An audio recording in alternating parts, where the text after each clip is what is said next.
Hi, it's time for the Hurricane Main Show on His Hop Radio. I just want to inspire, motivate, and inform. I really believe that God gave me this gift of rap and talk so I can motivate and uplift people that are down and out and spread the word of God and promote positivity. Because I believe that positivity is the formula to winning. And that's what I do. I win.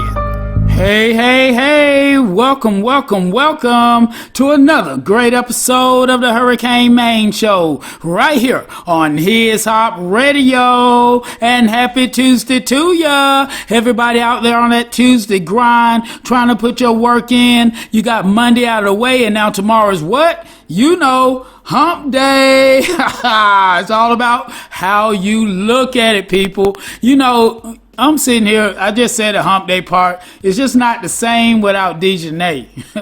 But no worries, Dejanay will be here in the second segment and for the rest of the show, because we got a very exclusive interview that I've been looking forward to for some time now.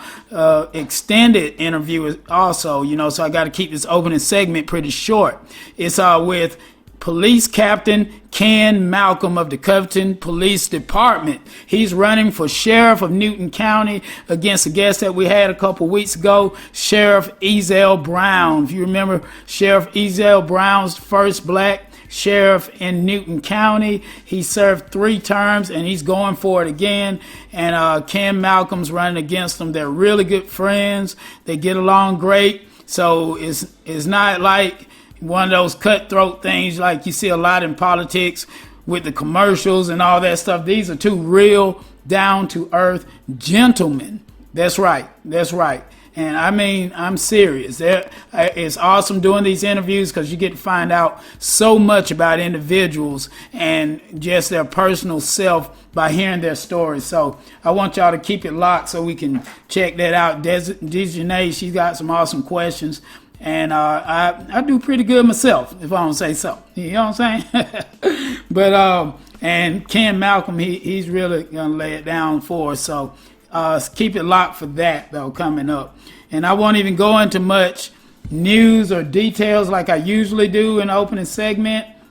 I usually talk about what happened past week. There's been so much going on that I got a list of like 15 things that I know I don't have time to run down, but I will say that I had a great Father's Day weekend. My kids are the best. They made Dad feel great and truly grateful to have them and to go through all the things that I went through to help their life be as good as it could be to this point.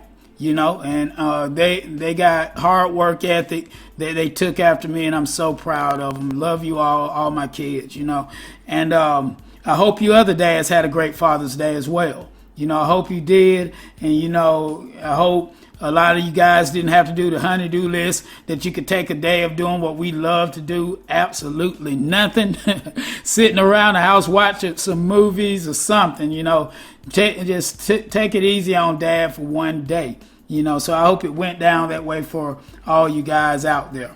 But also, like I said, I didn't want to go into much details about what's been happening, but I will comment on this because we're going to talk about later in the show with Captain Ken Malcom about the Rashard Brooks police shooting. That's what we're going to call it. We're not going to call it nothing else right now. I'm not anyway, and because GBI, Georgia Bureau of Investigation, they're doing an investigation on the whole situation to come to some kind of conclusion of, you know, what's charged to officers in the case. You know, they've already been charged with some things, but you know, GBI is going to do their thing, and then we're going to find out more because I just heard recently that the police is looking for a Natalie White, who's allegedly supposed to be Brooks's girlfriend, and she's supposed to be the prime suspect in the Wendy's fire, the Wendy's that Brooks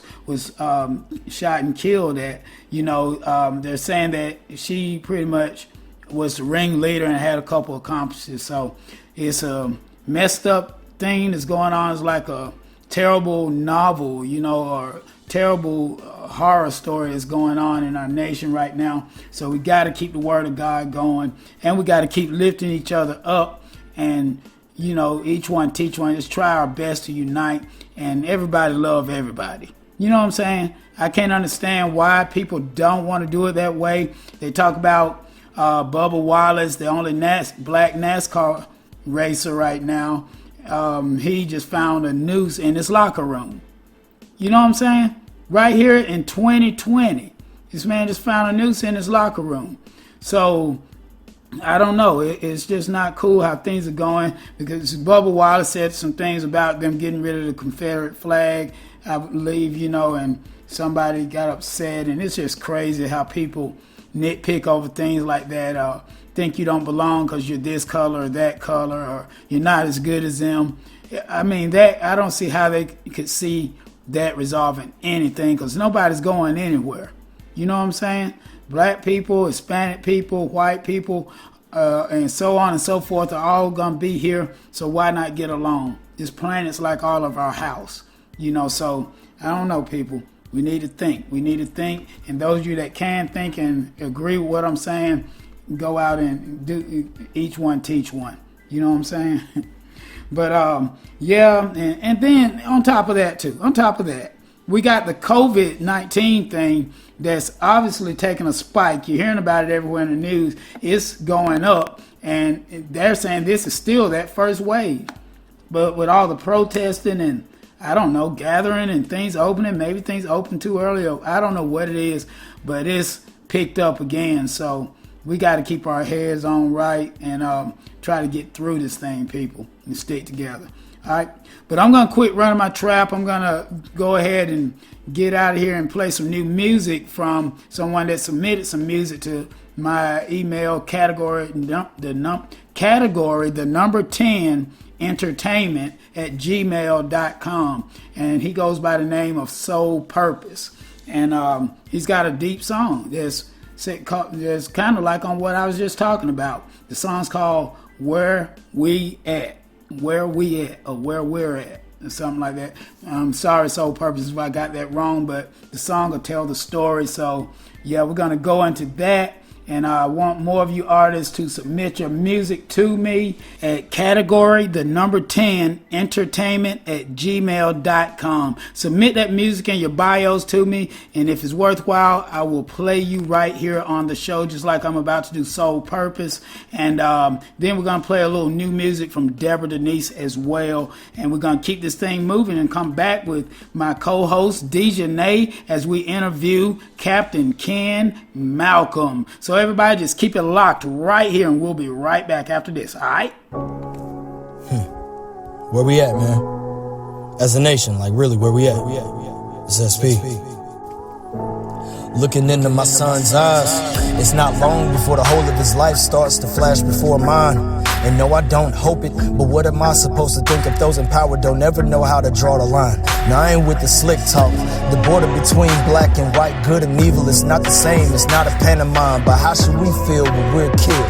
And nobody stands up for us because of jelly-filled spines. Take a walk with me through the streets and the burbs of a nation built on the backs of those not allowed to make a statement. We all out, we suffer quiet, we suffer worse. Our skin tone is in collections, and only death is payment. So miss me, I got a father that I care for. Don't tempt me, I got brothers that I'm scared for. And I done started a famine, added 3 more black meals to the world. I'm just hoping that I'm here for them so I don't sleep. I never let a good scene wake me. I don't rest at all cause the nightmares shake me. I empty my all into every day of work. Inside I go berserk if they trying to play me. I just wanna get these loose screws screwed. I feel like they think it's funny, kinda like that Bruce dude. And sometimes it's on my mind, got the deuce cute, then I backspace it. Feel like a loose cute. Am I thinking at all? Got the gun off safety. If I lick a couple shots, will society hate me? If you get hit in the process, it's your bad and my fault. I really wasn't trying to aim it. I mean, I haven't really let the gun off lately, and I never really cared what society's thinking. And I really just been contemplating what would happen if I just let the gun off safety. Don't misunderstand me, I don't mean it real too, and I don't wish the things that happen to my people on you. The gun is anger and frustration, and it's felt throughout my culture. So my question is, man, what are we gonna do? This is a call for action. Let's couple that with a passion. See a divided people and nation truly come together. What if we show compassion instead of actually snapping, not passive? When this happens, that's when you become the weather. It's past time for change in society's veins. We've been blind for too long, let's unite with the king. With all that's in you, just be at peace with each other. When lives end, dude, you need to reach for your brother. This ain't one side to raise a voice when it matters. Both sides, one voice, so change actually happens. This ain't on one side to raise a voice when it matters. Both sides, one voice, so change actually happens, man. So we gotta do something, man. We can't walk around and say we Christian this, we Christian that, and when something happens to one of our Christian brothers and sisters, we at odds at each other, man. It's all lives this, and all black lives that. Lord, look, man, we gotta love each other. We gotta love each other. That's the only thing God called us to do, man. Love each other. Make disciples. That comes from love, man. Treat each other like you want to be treated. That comes from love, man.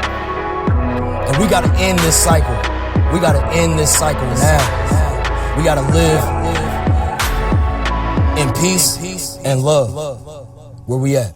This is Lindy Eldridge, your Chief Happiness Officer with the Happiness Jungle, listening and being inspired by the Hurricane Maine Show on His Hop Radio. Hey, we're back with more of the Hurricane Maine Show right here on His Hop Radio with my trusty sidekick, Dejanay, and our special guest, Brother Ken Malcom. I call you Brother Ken Malcom because I call everybody brother and sister, but he's a captain of the Covington Police Department. Welcome to the show. Tell the listeners hello. Well, good afternoon, everybody, and thank you for having me on your show. I'm very excited about being with you today. I've been listening to other shows, and it's an honor to be with you today. Oh, yeah, it's an honor to have you. I feel like we're leveling up on the show, just doing bigger and better things and getting more involved in the community and giving back. That's what God wants us to do in our lifetime, Amen.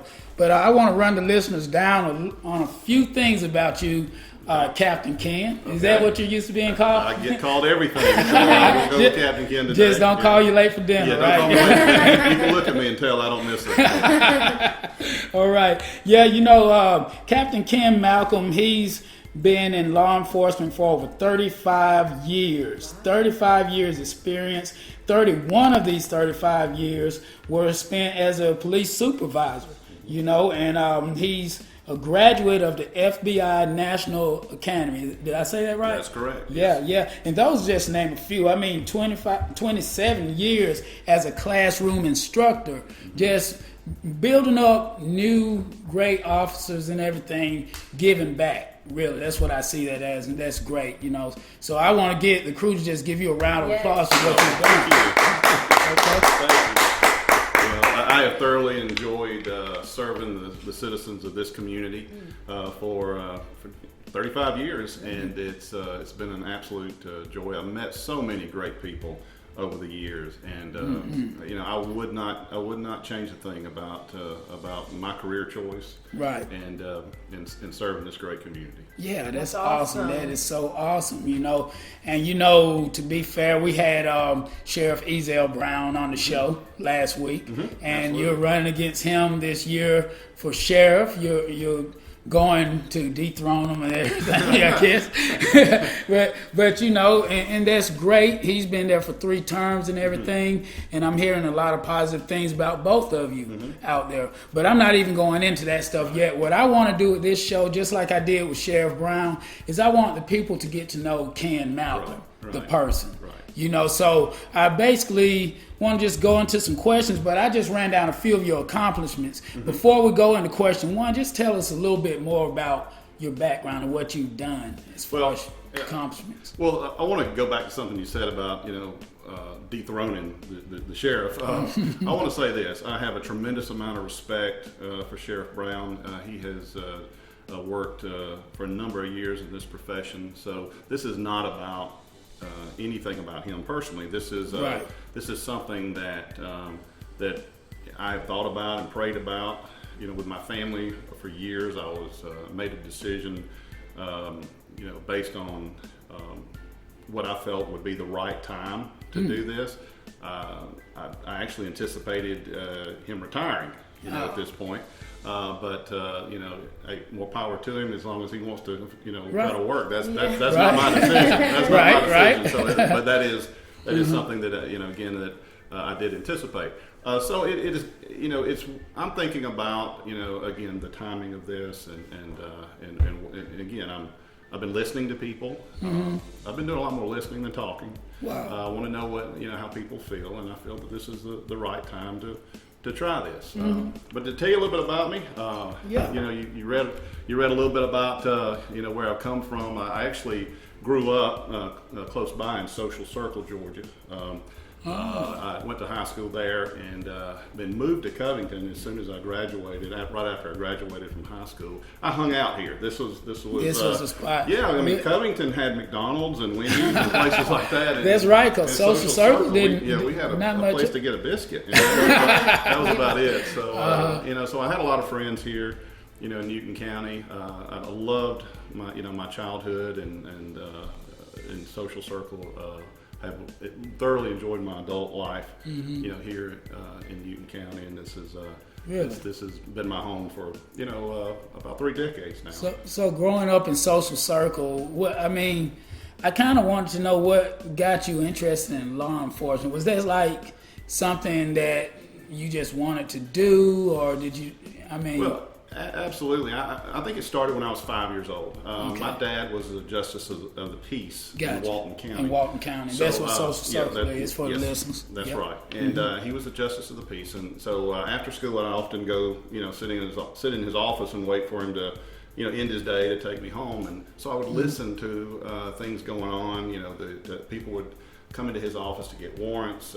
When there were days where I don't know if I was just getting on my dad's nerves, but he said, "Hey, why don't you go next door to the sheriff's department and listen to the police radio?" And I thought, wow, that was just the greatest that thing. Would be cool. Now, again, there was no such thing as video games for us to play and stuff like that, so he needed something to keep me occupied. So, I would go in, they would allow me to go in and sit, and I'd just sit in the corner and just listen to calls for service, the deputies, going out, on calls. And I thought as a 5, 6, 7-year-old man, I thought, that's what I want to do. I want to help other people. It kind of got in your blood. Yeah, it did. Yeah. It really did get in my blood. And of course, I, if you know me, I love sports. So I played every sport imaginable, growing up, and I realized, my senior year of high school that I wasn't going to get the scholarship opportunities to play baseball, football, or basketball at a higher level. So which sports did you specialize in? Well, in Social Circle, everybody played everything. The baseball team turned into the basketball team. Okay. The basketball the same people. You see the same crew. Yeah. So absolutely,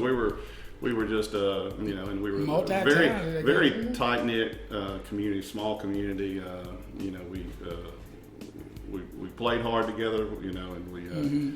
I had a wonderful childhood. That's good. That's good. But I knew that law enforcement was my calling, and so right after high school, I applied for the Walton County Sheriff's Department. Okay. I had friends there, knew people there, and so I went to work there. Basically worked as a clerk, handling dispatch duties, but also helping out with administrative assistance with jail logs and things like that. So I got a good feel for how a sheriff's department was operating. Right. Right. And I want you to keep going further because I want to kind of break some of that down and ask some more about it because I know Dejanay had some questions. Did you have a question related along this before we get into some deeper topics? Though. I liked how you mentioned at an early age you wanted to pursue law enforcement to help people, and I have a criminal justice degree as well, and that was what I always wanted to do going into law enforcement was to help. And the motto for the police force is to protect and serve. So we should, remember and recognize that our officers are supposed to be here to protect us, but as well as serve us. So I like that you have that server mentality. And that's something that was instilled in me as a child, from my parents and my father who served our country in the Korean War and also served as a justice of the peace. So that's something that was instilled in me. As a child, and I've always felt that desire to do that. That's the reason I do this job. Yeah, now you said you were working at the Walton County Sheriff's Department, and that's where you started out at. So how long did you work there? I was there a little over, I think, a year and a half, and I remember walking into the sheriff's office, Sheriff Frank Thornton, as a kid. I was still a kid, and I asked the sheriff. I said, Sheriff, I really want to go on the road. I want to be one of your deputies. I want to get out here and really help people. I'm helping. I'm doing what I can for you in the office, but I really want to get out there. Now, again, I was a kid. I was 19. Really? Years old. Were you the type of kid that were gung ho and just wanted to just have some adventure? Yeah, absolutely. Well, I felt like I was mature. I felt like I was mature beyond my years, and so when I went in there to ask him, I said, Sheriff, how long will it be before I get a chance to go out on the road? He said, probably when you're 26 or 27, I'll put you out there. That seems like an eternity when you're 19. Well, it did. It did seem like an eternity. And when we shared a radio system with Walton County, Newton County, Morgan County, we were all on the same channel, so we had to wait to talk. We had to take turns. Wow. And I remember listening to Covington, and I thought, man, there's so much going on in Covington. And then I got to know some of the Covington officers, and they were young. I mean, they were 21, 22. So, now, I kind of became friends with them. Not meaning to cut you off, but about what time was this, like 80s? These are the 80s, yeah. The 80s, okay. We're in the mid-80s here. Okay, because I want to keep it. Back when Miami Vice was the number one show. Oh, yeah.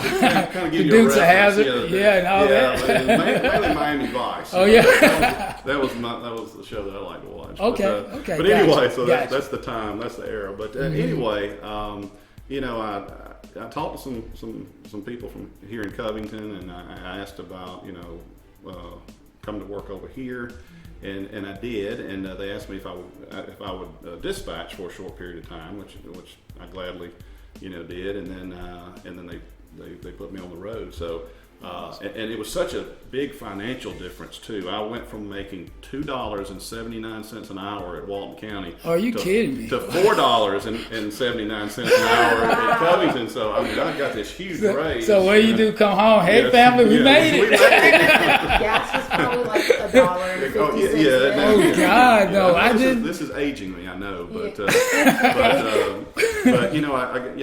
there's some great people over here at our department. There's so many people that have served our community for over 30 years. Yeah. With our department, and also with the sheriff's department, and I've grown up in law enforcement with them. And again, this is my home. I thoroughly enjoy serving it. I want to do everything I can to help protect it. That's awesome. Yeah. That's awesome. Go ahead. So I do have a question that goes along with the serving. So we know that there is a lot going on in the world and in our communities with racial tensions, the pandemic, and all this stuff going on. So my question would be to you is, how does your police department plan on building a better relationship and better communication between the department and the community that you serve? Well, that's a great question, and this is something that if you're just now starting to try to do that, you're going to fail.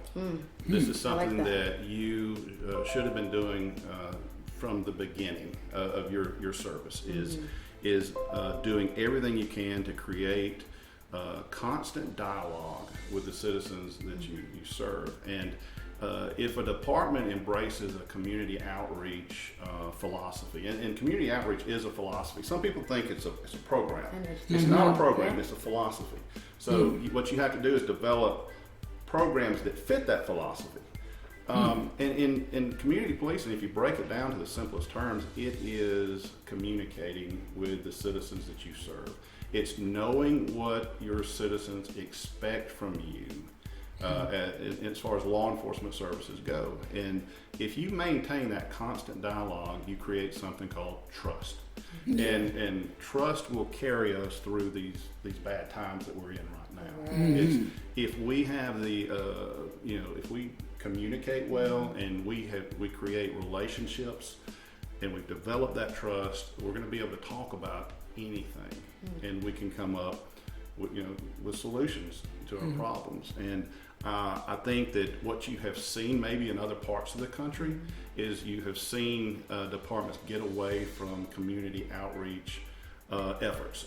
This was very popular back in the 80s. It really started being pushed in the 80s. And in fact, back in the the early 90s, our chief of police decided to create a unit that our primary focus was developing programs and projects that fit within the community policing philosophy, and administer those programs, throughout our community.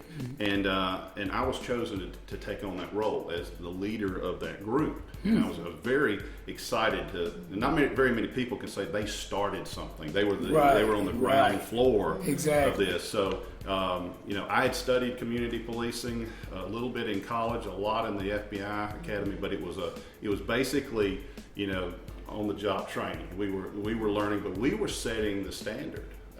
And now we had projects like the DARE program, the Drug Abuse Resistance Education program, that I was actually a DARE officer along with overseeing the program.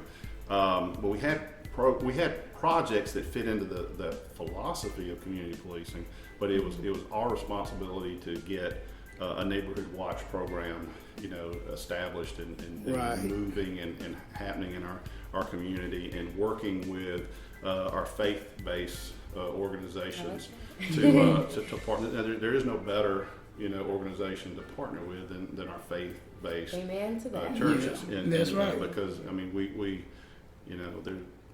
have a common goal. We have a common goal. We want to live in a safe community. We need to figure out together what the problems are.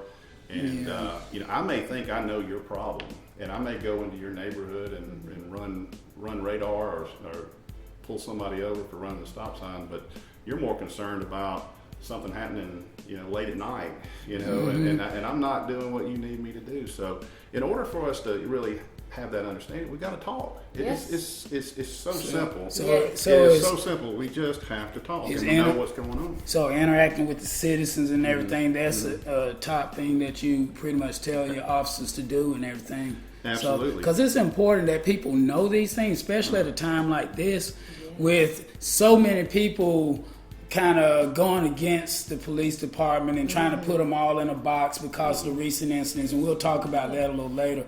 But it's so important to reach out and that the people know that you're willing to reach out. Some people don't know where to go to get reached out to, you know what I mean? Unless they see you in the streets or something like that. So what does someone do? I mean, can they Google something, or like they need someone to talk to about problems or questions they have? Well, technology helps. Where you can go online, you can go to our webpage, you can go to the Sheriff's Department's webpage or any municipal police department's webpage, and you can get a list of people that you can reach out to. Right. It'll break down who you need to talk to about certain concerns.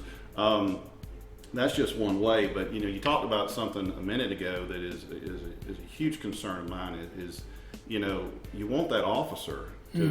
You want to be approachable. But you've got to be in a position where you can be approached. That's right. And that means being in the neighborhoods in a proactive way. That means me driving by your house slowly, not driving by at a high rate of speed going to the next call. You want to be able to have those opportunities where if you're out working in your yard, I can stop and talk to you, wave to you, and say, well, hey man, how are you getting your tomatoes to grow like that? Right. That's exactly what I'm talking about. Rapport. It's create conversations. You create that rapport with people. And that means a lot. But if you're running short staffed, or you're not putting the resources in the patrol division, and that is the backbone of your organization, whether you run a police department or a sheriff's department or GSP or whatever, that is the backbone of your interaction with the interaction with the citizens. Yeah, I mean, you can create a community outreach division, but it's that same 3 or 4 officers going around from place to place. Yeah, that's good, but you need to have your personnel having the time to do the proactive patrols, to go through the neighborhoods, to stop and talk to folks, create conversation, foster a relationship, and then that's how you build trust. And that's the essence of community policing. But if you're going again, from call to call, if you're just a reactive agency, right, again, that the only way you get to spend time with me is if you call 911. It's impossible to build relationships. That's right. That's right. It's I like absolutely that. impossible. So, I like that. Yeah, that's something that over the years I've come to understand through community policing. You break it down to the simplest, terms. It's all about talking. Right. It's about sitting down and creating relationships. And then that's how you can respond to problems. Then you don't have people sitting back just assuming this and that, or that all police are bad. You don't have the police thinking that all these people are bad or whatever. And you have an interaction and you develop a relationship somewhat. Right. So that is very good the way you put that. And let me say this about our community, because I can't comment on what's happening in Atlanta or Minneapolis and places like that. I don't work there, and I don't interact with people there like I do here in Newton County. I can say this, and I go back to tragedies that have happened in this community. I have seen this community unite to stand behind people in wonderful ways, and over the last few weeks, where I'll say this is one of the toughest times. Yes. It is the toughest time in my career to be in law enforcement. It is. Yeah. It keeps me up at night. It's the first thing I think about when I wake up is what can I do to make things better. Never seen anything like this. But I'll say this about our community is the vast majority of the folks that live here, that work here, that we serve, support their law enforcement. The things that we've been discussing, the dialogues that we've had about problems have been about things happening in other places. Now, it very easily could happen here. Right. I acknowledge that. It very easily could be a conversation about here. But we're learning from others' mistakes. Right. And that's the essence of wisdom right there. When you're able to learn from somebody else's mistakes. Yeah, and rather than saying, well, at least it's not us, that's them. Right. But you're learning from it. And that's what it should be, a learning experience that can make everyone unite and grow. Exactly. But you know what? Before we go any further, we're going to get ready to take a break and listen to some music. Then we're going to come back and touch on some more serious topics, because you told me when I first met you that you wanted to be asked the tough questions. Absolutely. So we're going to make it a little bit tougher and everything. We're also going to just get some remarks about former police chief Alderman Turner, the death of him and everything. That hit us hard as a community right there. So we're going to come back in with that. And just let Dejanay interject some more and everything. And everybody out there, I want y'all to keep it locked for the Hurricane Main Show with Dejanay and Captain Ken Malcom right here on His Hop Radio. Keep it locked, all right? All right.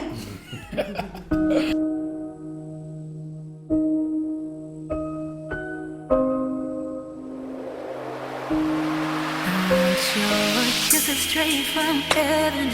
Kisses straight from heaven. Why do we look for pleasure outside everything but you?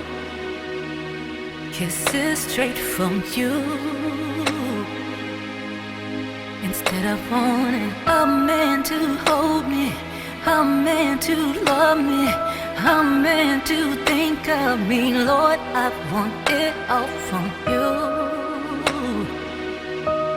Fall in love with you.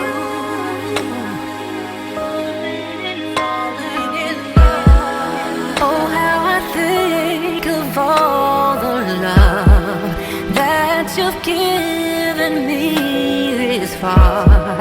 No other's love as good as yours. I've had them all. I've had them all. I can get any man I want, but it is you that I desire. I don't need nothing else but you. I've had them all. I've had them all. Kisses straight from heaven. Why do we look for pleasure outside everything but you? Kisses straight from you.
beautiful people. It's your girl Dejanay with a PSA. So Psalms 118 verse 24 tells us that this is the day that the Lord hath made, and we shall rejoice and be glad in it.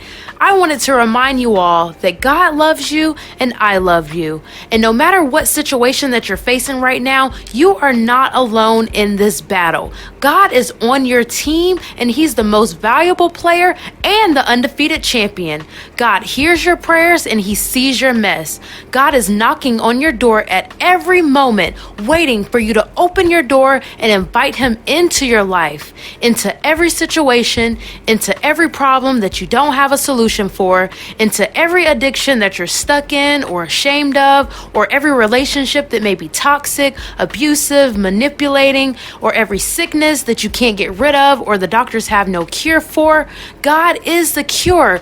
God is the solution. God is love. So once we invite God in, He will start to transform us, transforming our hearts, our minds, and our spirits. I'm praying for our world right now, and I'm praying that we all will repent and turn away from our wicked ways, and that we will seek God's face and accept transformation in Christ. Amen. Y'all have a blessed and prosperous week. All right. We're back with more of the Hurricane Maine show right here on His Hop Radio with Hurricane Maine and Dejanay and our special guest, Captain Ken Malcom. You know, during the break, Dejanay, you were talking about another question you wanted to ask the captain here, and something having to do with police procedures or something. What was it now? Yeah, so it actually bothers me how divided the police force in our community is, not necessarily in Covington where we live, but as we can see broadcasted on the media.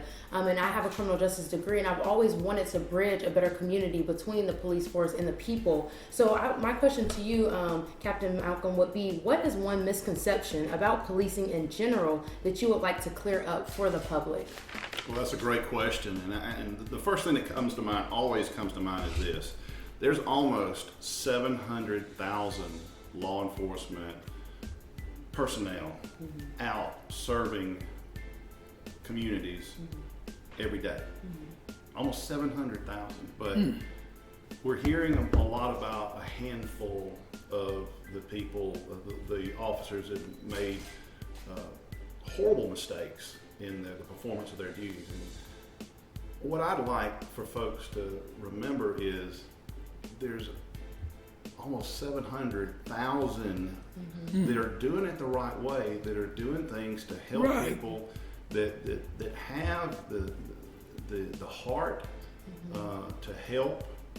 Now they may make mistakes. Well, nobody's perfect. Nobody's perfect. There is the human element involved in everything that happens, and I'm not making excuses here.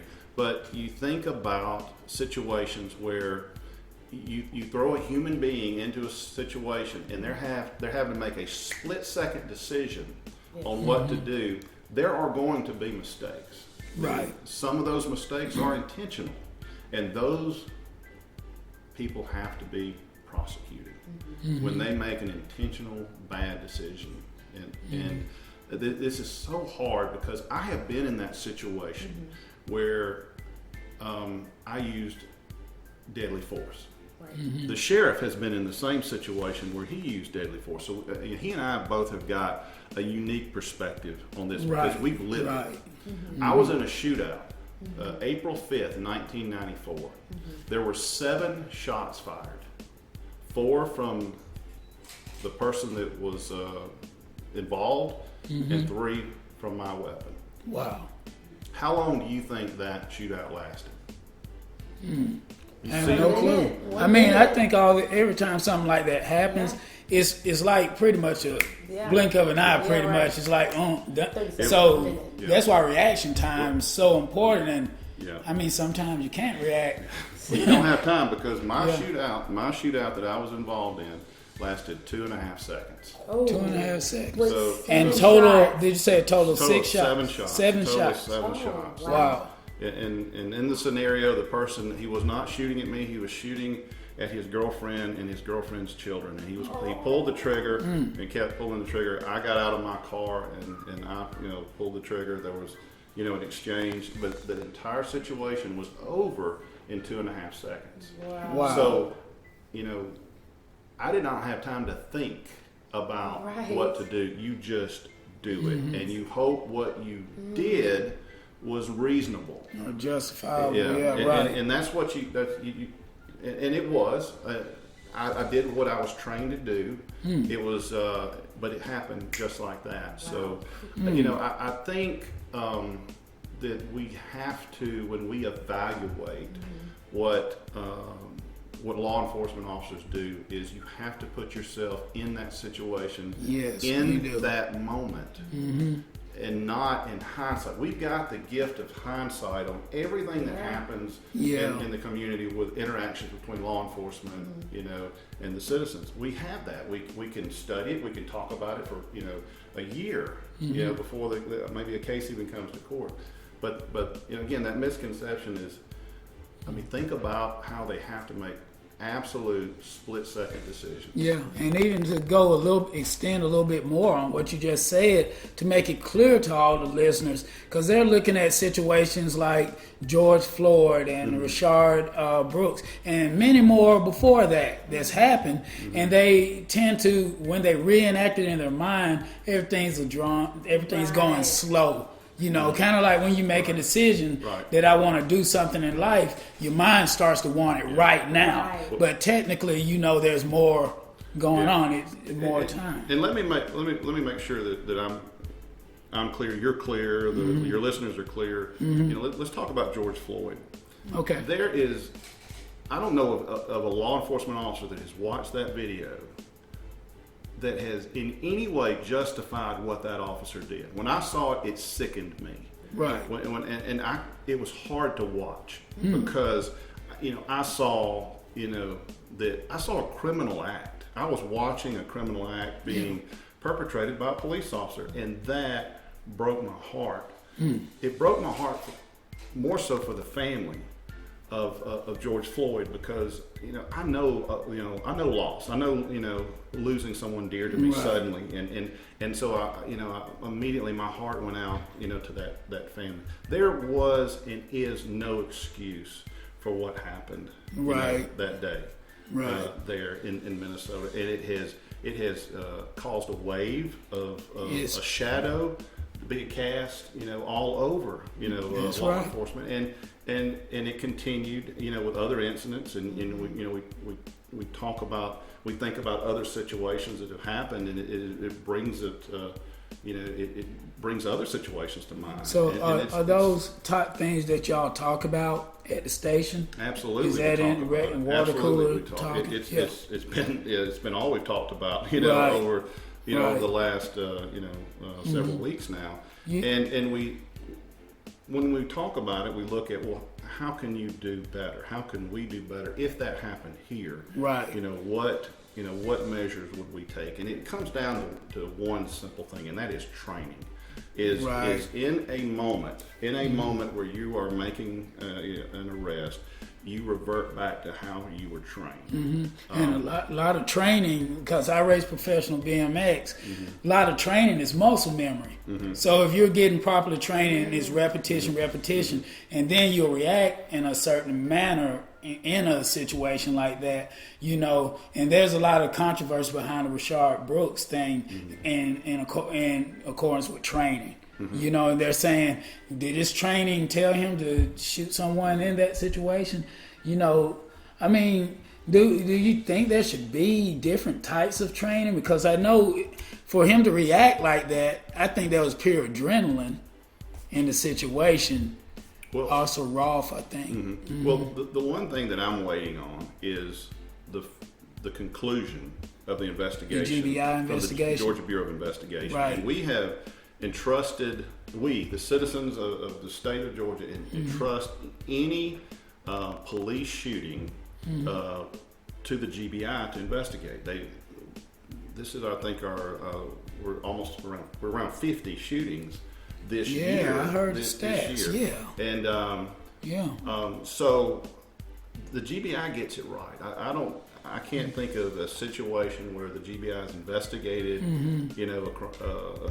a criminal situation like this, and not gotten it right. And so I really want to hear what they have to say, about before you draw a conclusion. Right, absolutely. Yeah, now, police officers are trained that if they lose a weapon that can incapacitate them, it is you may be. Let me use the word. You may be justified in using deadly force. Right. In those situations. So I know that. But the details, are coming out, and we've watched video that you've seen a press conference from, the district attorney, in Fulton County, but we haven't heard the details of the investigation from an independent organization that has been charged with getting to the truth, and we haven't heard, that yet. So I think that is something that we need to listen carefully for and listen to. Once that comes out. And what do you say, like, since that hadn't came out yet, what do you say to the protesters or the citizens that it doesn't matter how, if it comes out like the police officer gets off or gets a lesser charge, you just know, you got to know sitting here that people are not going to react in a positive way. Well, I mean, protesters and stuff. And I'm hearing you talk because you've been there. You've been on the front line of this type stuff. So in shootings and stuff like that were justifiable. But at the same time, just hearing you say how 2 seconds went by, 7 shots. The adrenaline and the time had to be going like that for Officer Roth. In his defense, that's not common for someone to fight an officer. And then on top of that, take their weapon. That's something that's out of the training thing somewhat. So he's not sitting there thinking, okay, in the book it said on page such and such, I do this. You're not thinking like that anymore. So in his defense on that, I can understand why the spur of the moment happened, and you just can't just react like that. So that gave me a whole different outlook just by you saying that. Because I know when I injured my back that I'm hurting from right now in BMX, all that happened in about 2 seconds, and I'm in the hospital, right. So I don't know. What do you say to those people just because we're ahead of it? No decision's been made by the GBI yet. What would you say to protesters that won't hear anything? They just want to hear something. You know what I mean? They want a reason to go riot. You know how I'm trying to word this, DJ? Let me say this. I think it's very important that we listen to their concerns. And you and I met when I was sitting on a park bench after a protest. Right. And I was there to protect the citizens that were demonstrating. That was my job. I wasn't there as a sheriff's candidate, or I was there as a protector, as a guardian for the people that were putting the event together. Right. But when it was over, I went and sat down on a park bench. Yeah, we hung out for a while. We hung out, and I listened, and that was something that I think we should all do in our on profession. Both sides. Is we've got to listen, because here's something that we're going to realize. Okay, and let's talk about the easy one to figure out, and that is George Floyd. We all agree that was wrong and that was criminal. Okay, so you've got that point, and we all agree that the answer is not destroying property by looting. Agree, totally so agree. we all agree on that. So my point here is I believe we've got a lot more in common than we don't. Yeah. And so we can now look at the tougher the tougher we can get on the same accord and everything. Exactly. So I'm saying just the police and the protesters aren't that. They're not that far apart. We all want the same thing. We want to live in a free society where everyone is treated the same by law enforcement. Right. Law enforcement wants that. Law enforcement is striving, for that, and we need to listen, and we need to take a hard look at what we can do, and then that's something that everybody at this table needs to do, is think, what is something that I can do to make things better? Right.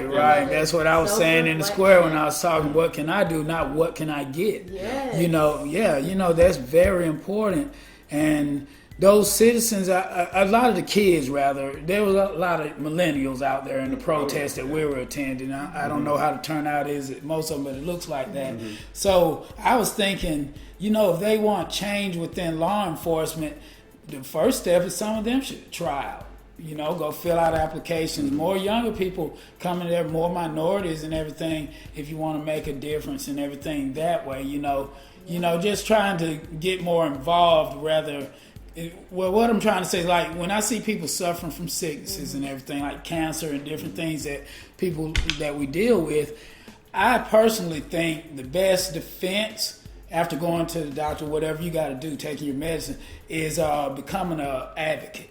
To get involved in it. My cousin lost his life to suicide a few years ago, and my response to that was to get involved and try to make a difference. So I think more young people should get more involved and try to make a difference, because they hear you right here. You're sitting here, you're pretty much speaking, hey, I want peace and unity too. I want to get up in the morning, go to work, come home and enjoy my family all the way up till retirement and never have to use my weapon. Right. And so that's beautiful that you put it that way, and more people need to listen to that and understand that, So I'm truly grateful to hear you come that way, Well, that's my heart, And you're humble. You're humble.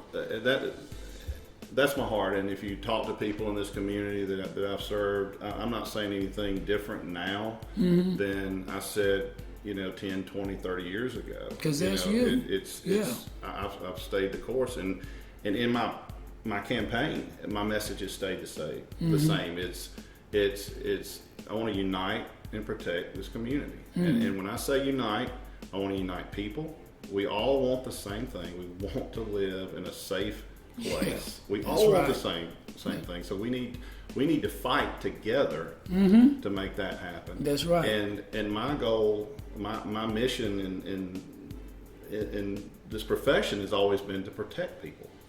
It's not been, I want to see how many people I can arrest or anything like that. Right. That's the idea that a lot of young people are getting. Yeah, and I understand that, and I understand why they think that. But when it comes down to it, it's just about serving other people. It's about uniting people for a common goal. And again, like I said a few minutes ago, we all have the same goal here: is we want to live, in a society that we're not worried about the police doing anything aggressive towards us. We're not worried about criminals coming into our home and taking from us. We're not worried about people hurting other people for personal gain. We all want that, and we just got to figure out a way. That's and right. And it's simple. We should all pray to God that He shows us what we can do, what we can do individually to make that happen. And y'all heard that? Pray to God. That's right. And each one teach one. Just keep doing that and paying it forward and everything and getting it out there. That's wonderful. And I want to shift gears a little bit. Hopefully you did you have anything on that side? Okay.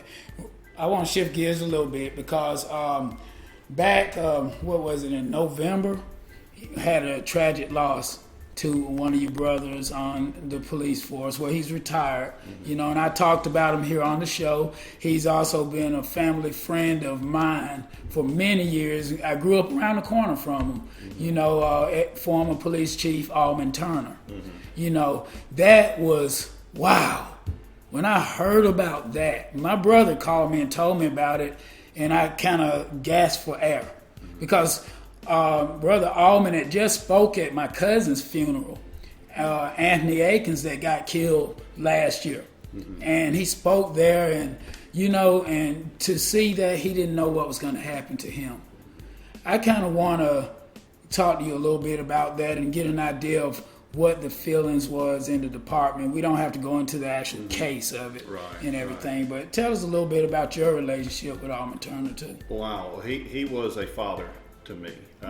I worked with him nearly 30 years, and during those 30 years, he was always my boss. And but he was more than a boss. He was a mentor, especially to the young officers. We would look to him and talk to him about questions that we had about doing the job. But Right. Almond was more than a boss. He was a friend. He took a personal interest in every person that he came in contact with, and it wasn't just in law enforcement. It was at the school board and in his church. He was one of a kind. And where we sit right now, I got the phone call from that night from one of his daughters, and she was there on the scene. And she saw everything happen. Yes, and she. It's hard. It's hard to talk about right now and put myself back through it. But I just remember. I remember her saying, "Ken, come get us." And so we did. We left. We left here. I called my chief and assistant chief, and gave them the horrible news, and we drove them to Mississippi. Wow! In the middle of the night, and got them home because they're family. I mean, they are our family, and we love them. We love that family dearly. And for me personally, yesterday was Father's Day, and I lost my father, over 15 years ago, and Almond was my father as well. Wow. And that man meant so much to me, and I thought about him so much yesterday. I sent his family messages and just let them know I was thinking and praying. That means a about lot. them. But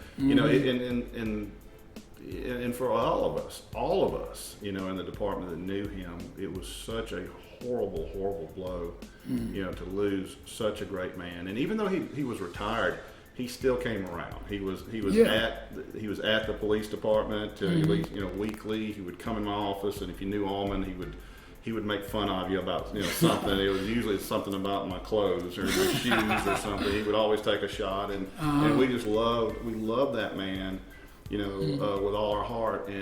And I'll never forget driving to Mississippi to pick up the family and just not knowing what to say. Other than, hey, I love you guys. What do you say? And I remember thinking about the last conversation I had with him, which was 2 days before. And he called me just to check in, but he wanted to tell me about two people that we both had, let's say, dealt with professionally in law enforcement. Okay. That had started going to his church and had rededicated their lives to Jesus. Wow. And he was so excited about that, and he knew that I would be excited about it, because we saw them at their worst. These were a couple of people that just just would get into trouble, and to see that change was just so moving to him. That he wanted to call me, and he called some others too, just to let them know that they had dedicated their lives to Christ. And, that's awesome. And at the end of that conversation, it was an emotional conversation. It was wow, what a great story, and thank you for calling. And I told him I love him, and that's the last time I had a chance to speak to him. See, that's how God works. He worked it that way because he knew what was going to happen, but he gave you that opportunity, and you guys to know that you loved each other. I'm sure he said he loved you back. Oh yeah, absolutely. And we don't know why things happen like they do. Who knows what happens in the mind of man, or women in this, trying to be politically correct. But yeah, who knows what people are thinking, but that's why that camaraderie, and it's so important to have that closeness and reach out to people from time to time, because you just never know what tomorrow's going to bring. You don't know. It hurts me so much whenever anyone in law enforcement goes down like that. It really does, because I got many friends in it, and I was raised to have a high respect for military and law by my dad. He was Air Force, and state patrol lieutenants. I'm friends with judges and all. I have a high I have a high appreciation and respect for what you guys do, because you're putting yourself on the line for just the things that you've said up to this point in this interview for the people. And trying to do what's right. You're not saying, okay, when do I get my gun? All right, I want to go be gung-ho. That's not the attitude.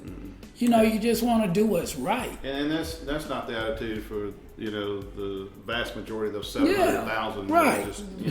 They want to do something honorable, with their lives, and they want to serve. And it's, we are in a tough time right now, but, we've got to take a look at, again, we've got to listen, and we've got to look at ways of making things better. And I know there's things that we can do. We can do better. And one thing that I'm passionate about is, and this goes back to the community policing philosophy is, if elected, I'll have a citizens advisory board where there'll be people from all walks of life, with me, advising me on concerns, questions that they have about anything going on in our community. And I've talked about this months ago. This isn't something that, because of recent events, I've recently had this epiphany that I want to do. This is something that I was on a show back in, I think, January, talking a little bit about this. Is how important it is to have people in the community. Advisors that are helping you see things that maybe you can't see. That's a good idea. Yeah, I really and then I think about things that I can do to help. When we think about issues within the system, within the criminal justice system, and thinking as a sheriff that I can't help but think about the whole process of bail. Oh. And let's talk about this for a second. And when you think about bail, maybe I make a mistake and you make a mistake, and we both get charged and we get brought to jail.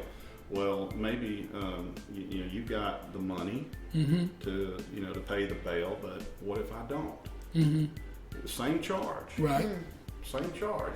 One of us gets to go home, the other one doesn't, right? Because he didn't have the money, because of your economic status, right? So,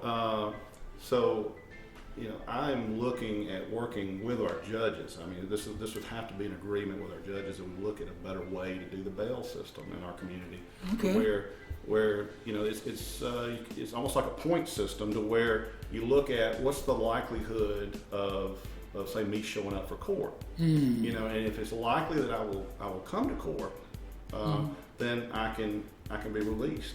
How do you determine that from like a background check on the record? This has already been figured out. This is science has already worked this, where there's hundreds of factors that are basically factored in already. Okay. You can but it's a number of things. It's and first of all, let me back up to say, because this can sometimes scare people. Right. These are for nonviolent offenses. Right. Yeah, like misdemeanors. If you are a danger, you're not. Right. Thank you for that. Let me make that clear. These are for nonviolent offenses. These are for simple offenses. But jails are full of people that just can't pay a bondsman for so they can be released. That's true. That's true. And what happens is, you think about this, is they've got a job, they're already struggling. This happens on a Friday night. What happens Monday morning when they don't show up for work? They lose their job. They're already struggling financially. Now they've lost their job. Now they can't provide for their family. So it just creates a downward spiral, for some of us to be in that situation. So I think this is one thing that can be done. That, That's a great thing. I'd like to start with that, to look for alternatives to, traditional bail. And I think it's going to help. It's going to help people. Wow. It could help people. But it's something, again, it's not a decision I can make. As a sheriff, even though I run the jail, the judges, determine bonds and bond amounts and things like that. But you can't, you're able to kind of, they listen to you. But you will be involved in that conversation. As a sheriff, you're involved in that conversation. Oh, got you. Where you can help make, those kinds of changes happen. So I think that's, I've been doing a lot of reflecting, thinking about what's something that can be done that, the issues that we're talking about right now can be addressed. And I think that's just one of them. That's one of many that can be. I like the fact that you put time into coming up with that from all the things you've learned on your journey, and you're kind of putting yourself in other people's shoes. That is so great right there. That is great. And I'm sure you got some other things that you're planning on implementing and everything. Absolutely. Okay. What we'll do, what I want to do is I want to take a quick break. Let everybody run out and grab something or whatever and come back, and then we're going to come back and close this thing out. We're going to let people know how to get in contact with you and how important it is to get to those polls November 3rd. This year, okay? Yeah. All right, so y'all hang tight, and everybody just hang in there and keep us locked in your device, and we'll be back with more of the Hurricane Main Show. I was late on that, sorry. You got the next one. I saw everybody looking at me. I was like, look. He chose me. Man, that's what's up, Stan. You know what I'm saying? Man, I'm glad we got together on this track, man. We can go ahead and uplift these people that's down and out. Because he chose us. We lift you up. I'm crying. I'm weary. I'm praying. I know you hear me. He chose me to lift you up. I lift you up. He chose me. He chose me to lift you up. He chose me. He chose me to lift you up. I'm crying. I'm weary. I'm praying. I know you hear me. He chose me to lift you up. From an OG to that 1G to the OD, that's who guides me and provides me positivity. Though I hit many walls out in these streets, but my head made mistakes, made a better me. Got these words from above, so now I can see that if I work hard, I might get burnt. Another wrong turn, another lesson learned. They tell me I couldn't make it, but I ain't gon' listen. Hard-headed and I'm focused. I'm on a real mission to lead the following. So come and follow me as I take you to a better place. But no, not physically, but in your mind frame. Because the way you think, gonna set up everything. And I ain't gonna tell you wrong. So keep on keeping on. So many blessings from above that will keep me strong. He chose me. He chose me to lift you up. He chose me. He chose me to lift you up. I'm crying. I'm weary. I'm praying. I know you hear me.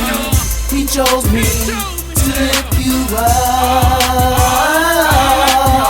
Don't think I'm tall, don't think I'm weak. That's what they told y'all. I'm a real fighter. I'm one of God's soldiers. Don't hesitate to bust back if you roll up. Look, man, I'm human, so I ain't perfect. I can hold a grudge, just like the next man. Never try to say I was a better man. Just trying to do me and make it to the promised land. You see, two hands is better than one hand. So if we join hands, we gon' keep climbing and we gon' keep shining. And I'ma keep rhyming, which leads to finding faith in His name, good timing. Lord, I ain't playing games, so if I get fame, I'ma make it rain on somebody, break them out the pain. I know you misjudge, but they don't understand. Just keep on praying for guidance. I know that you can win. Then you a champion. Let's do the thing then.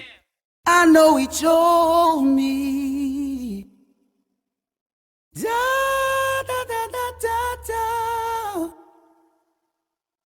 Ooh, God chose me. Hurricane, He chose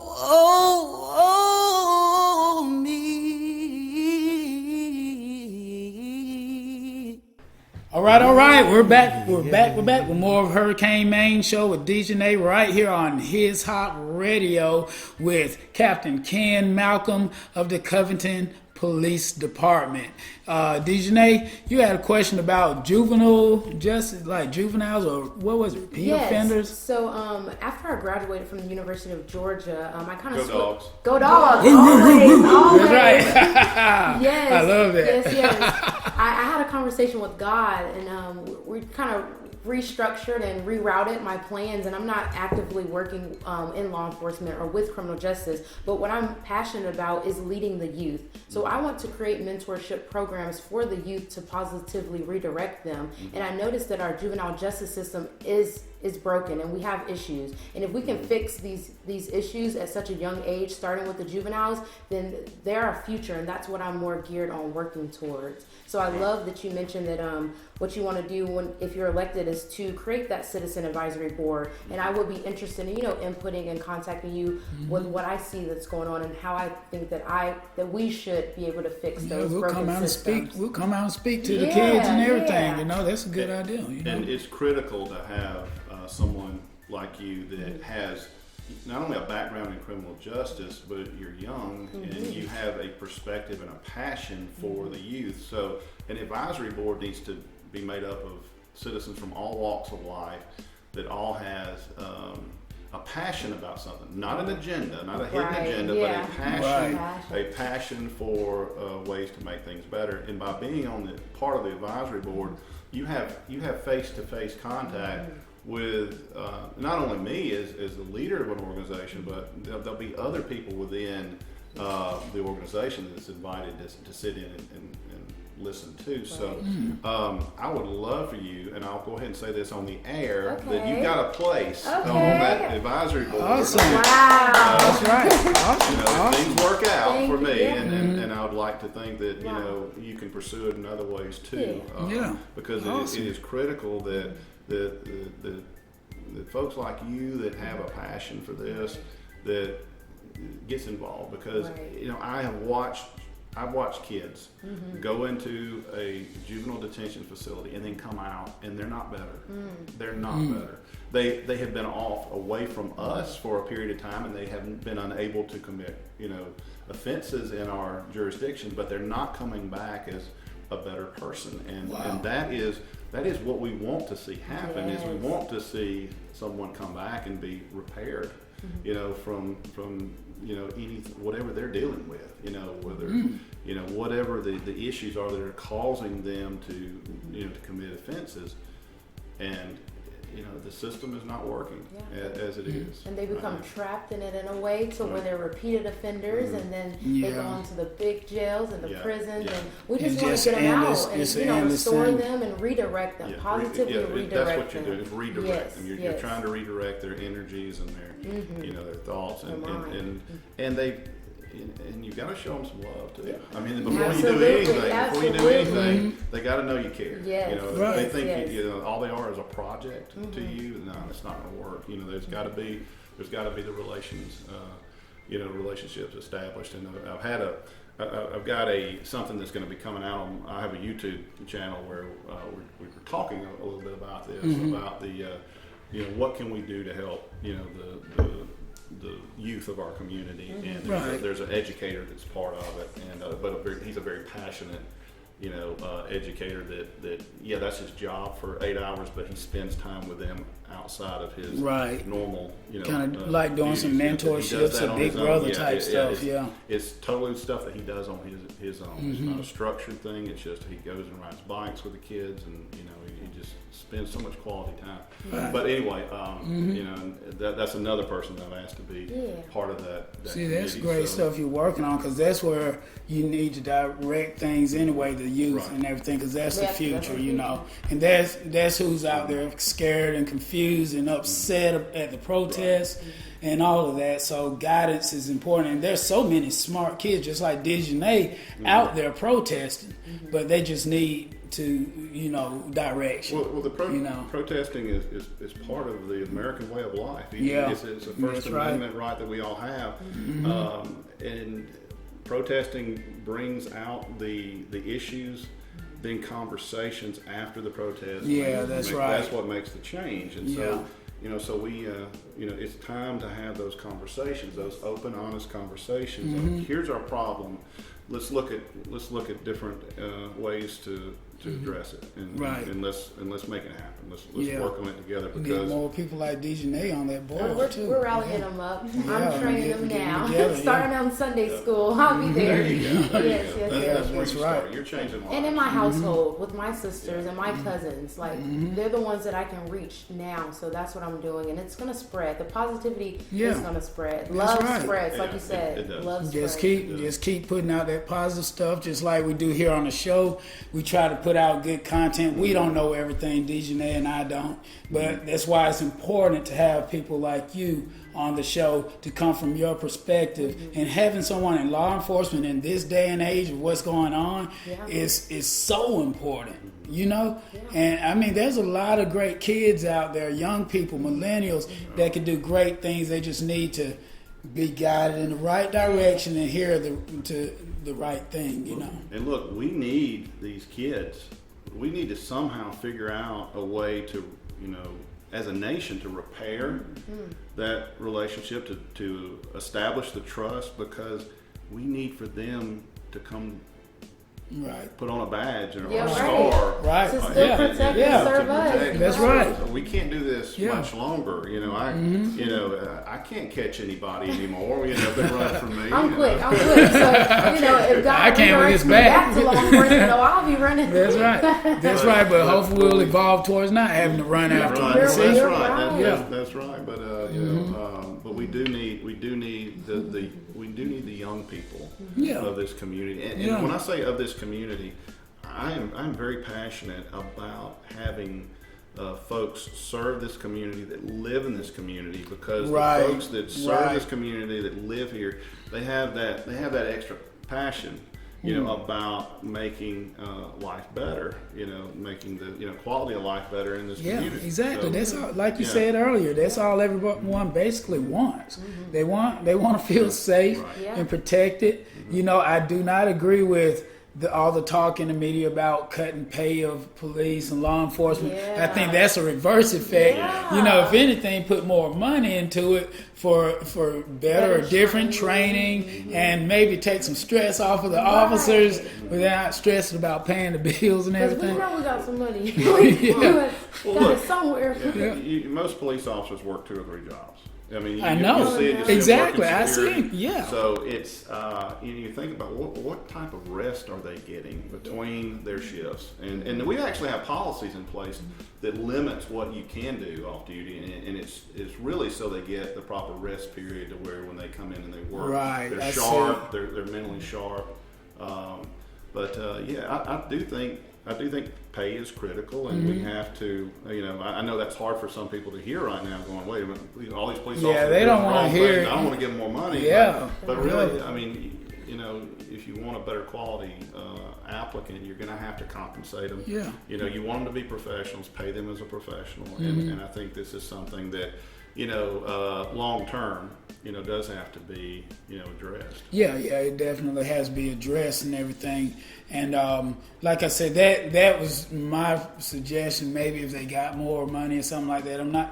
But I know a lot of people really don't want to hear some of those things, but a lot of people do. A lot of people are in support of law enforcement, not just putting everybody in that box over there, you know, and trying to shut down whole departments, you know. Now, some departments are corrupt, and they need to be shut down, because I've heard some stories. Weed off the bad apples, like you mentioned. There are a few, but we need to weed those out and prosecute them. And them, but not everybody else. Not over here. Right. You know, we're good. And I think in rare situations, when there's such a toxic culture within a law enforcement agency, you do have to look at, you know, options like that. But those are few and far between. You know, there's usually, you know, again, there's so many good people doing this job. They don't allow those bad ones to stay. You know, you don't hear about you know, the officers getting fired from the department. That's not news. You know, people get fired from your job and your job. I mean, that just happens. And so I think you know, administrators do a pretty good job of, when they see problems and they cannot be fixed, the termination occurs. But again, I want to say this is I know so many law enforcement officers that live in Newton County that serve either at Covington or the Newton County Sheriff's Department or Oxford Police Department or Porterdale Police Department or Social Circle, close by. I know these guys, and I'll say that there's some quality people serving this community every day, and I'm glad to know them. I'm proud of their service, and I hope that they'll continue. These are tough times. There's people thinking about other jobs right now. And I want them. But I want them to stay. Yeah. That's what I was going to say. And I say that again, the support we have in our community. I've been to, I'll go out to eat. I can't tell you how many times people come by and lay their hand on my shoulder and say, "I'm praying for you and I support you." And multiple times during a meal, and all of our officers are experiencing that same thing. They're getting they're getting a vote of confidence from our community. So, but with all that said, I mean, we're listening. We're hearing concerns. We're hearing things that need to be addressed, and we know that there's going to be things that's going to change. About the profession.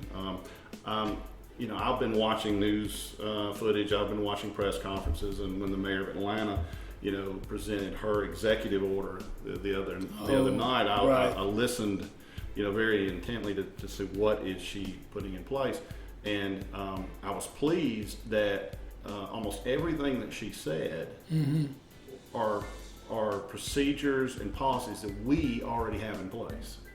So, but you can have. But you got to follow your procedures. You got to follow your procedures, and your practices have to match up with your procedures. And so that's something that that we stress. But I have worked for a nationally accredited organization. We were the first in Georgia to get nationally accredited, the 10th in the country.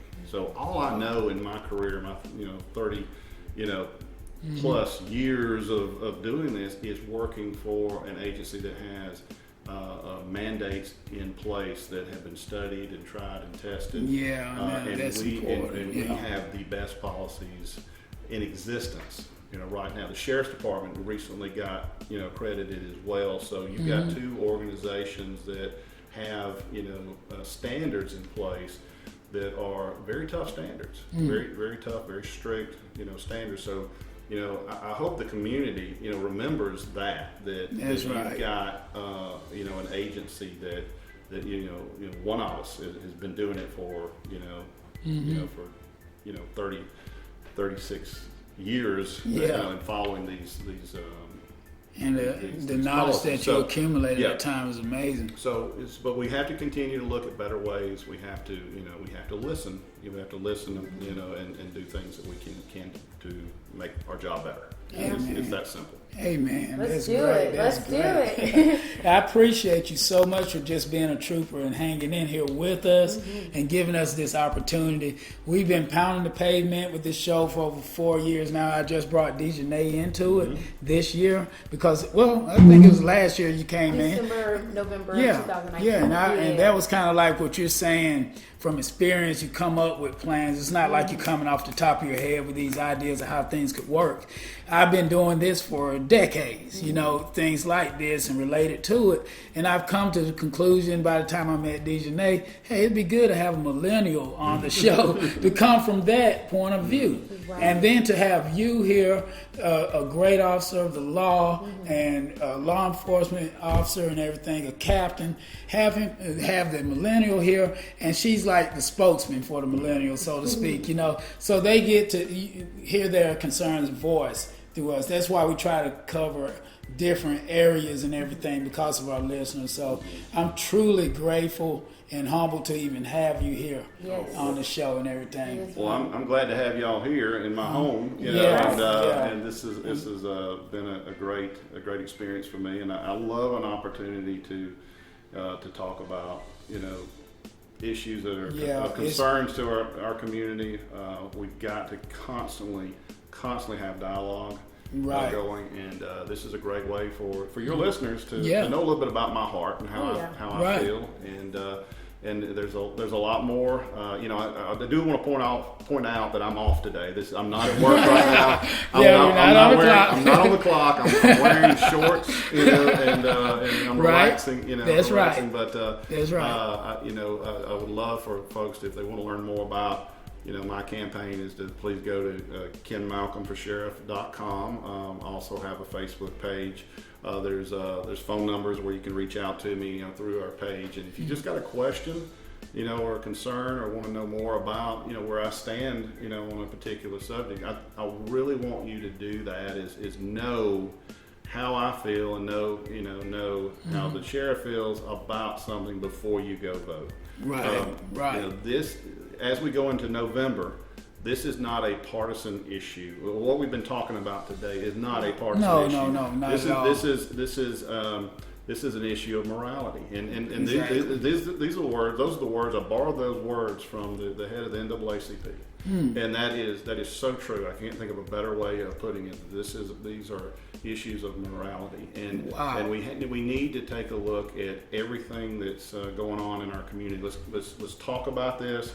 Let's come up with plans. Let's talk about the other things that are concerned, to our citizenship as well. And the one thing that I keep hearing from talking to, hundreds of people so far, is just concerns about the service, about the availability of personnel when they make a 911 call, having to wait, for 30 minutes to an hour or something like that. There's a lot of things that we need to talk about, and I look forward to talking about, as we go forward. And go to KenMalcom.com. Yeah, go to KenMalcom for Sheriff.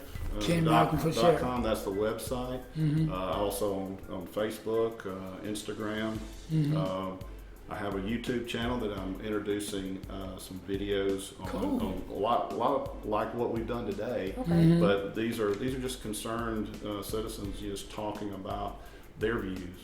These are Newton County citizens talking about their views, their concerns. So there's ways of getting to know more about me. I do really want people just to get to know me and get to know how the sheriff stands on certain things, and that way when you go to the polls, you're more clear on making your decision, and it's it's based on who you think can take us to the next level. That's right. That is so awesome. And I'll go one further on getting people in contact with you. I'm going to share your KenMalcomForSheriff.com on my Hurricane Maine page, all of our networks, His Hot Radio, Give Life a Chance, and some more of your links on there. I want everyone out there to know about the man, Ken Malcom. Yeah. And this is showing my gratitude for what you do for us citizens of this town. Even though we broadcast nationwide, I want people to hear the perspective from someone in your position and everything. So I'm truly grateful and thankful for everything. Yeah, that's right. So, Dejanay, you got some last words before we wrap this thing up? Nah, everything that you said and the conversation that we had is what we need to have more of in this world. So it was great. I took notes because I always take notes, and I'm going to do some more self-reflecting as some of us are still in quarantine and might be going back into quarantine. Self-reflect and figure out how we're going to be better people and make this world better, because change can happen, and it is happening right now. That's until next time, y'all have a blessed and prosperous week. All right, don't close it all the way out. We'll close it. Let me say my thing. That's her ending. That's right. And everybody remember, if you miss just a tidbit or any of this episode, tune in this evening for a rebroadcast at 5 p.m. Eastern Standard Time. That's 2 p.m. Pacific Standard Time over there on the West Coast at the His Hot Radio Christian headquarters with D. Rhodes, Sam Stewart, man of many names, but one God. Ken Malcom, thanks again. All right. Thanks for having me. Enjoyed it. All right. Next week, everyone, we'll be locked inside of your device again with another great episode of the Hurricane Maine Show. Thank you, and God bless.